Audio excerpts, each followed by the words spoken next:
իշխանությունների մասին շատ չեն ուզում խոսել, մեկ ասում է տգետ, մեկ ասում է դավաճան ծախված, մի կողմ քցենք այդ ամեն ինչը։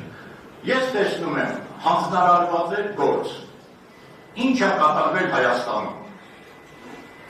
օրեցօր վատացում, կորուստներ,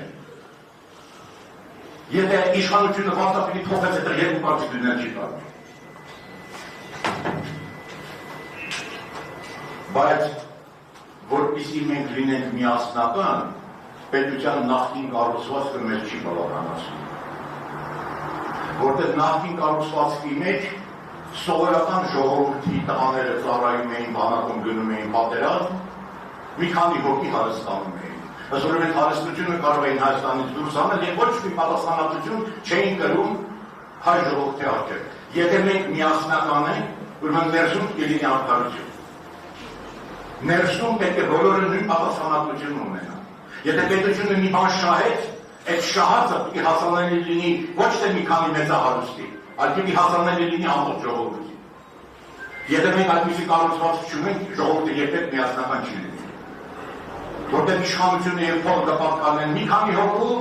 իսկ դառն ու ցավը մնացած է։ Այդպես հնարավոր չի կազմակերպել պետությունը։ Մենք ընդհանրապես ասած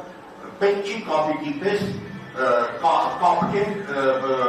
տնօրինակենք եվրոպական բոլոր բան ամեն ինչները։ Մենք անկախ պետություն ենք, մենք կառավարման ձևը, ես գտնում եմ, որ եվրոպական ձևը լավագույնն է, այդ ժողովրդավարությունը բանը որը կա, այդ ձևը մենք պիտի վերցնենք, բայց պարտադիր չի մենք իրենց արժեքները լրիվ վերցնենք, մենք մեր արժեքներ ունենք, մեր արժեքների մեջ կարևոր է ընտանիքը, կարևոր են երեխաները, կարևոր են, որ երկու սեր կա, այդ ամեն ինչը կարևոր է, պիտի մենք իրանցից վերցնենք, ամեններից վերցնենք այն ինչ որ մեզ պետք է, բայց դարձնենք մերը, ոչ թե աշխատենք դրանով թույլ գալ մյուսներին։ Եվ մեկ էլ, երբ որ մենք հարաբերություն ենք անում գոյություն երկրի հետ, չի կարելի հաշվի առնել այդ երկրի ներսում ինչ կառուցվածք կա։